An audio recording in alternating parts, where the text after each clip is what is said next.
European partners have stood with us in every conflict that we have fought since World War II.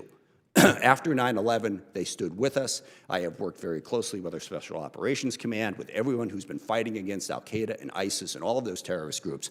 Our European partners are crucial to that.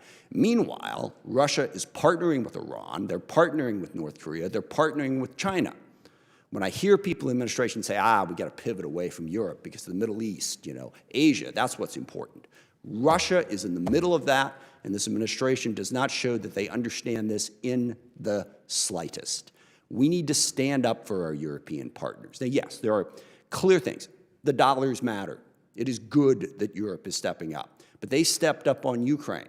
The U.S. is somewhere like 13th or 14th in terms of percentage of GDP that we have contributed to this from all of our partners. I personally think the main reason that they stood up was because Russia invaded Ukraine. Presidents have been pressuring them forever. That is what focused their mind, and that's good. Yes, we need to avoid getting into a war with Russia. Yes, we need peace in Ukraine.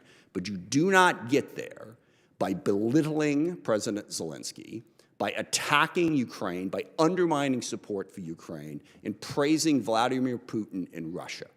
So we need to stand up for the alliances that have stood so well for us for 80 years. And that, I think, is what this committee really needs to hear from our witnesses today, is how are we going to do that so that the vision that the chairman correctly outlined that Putin has for the world does not come to pass, that we deter him, we stop the war, and we protect economic and political freedom as we have done for a very long time.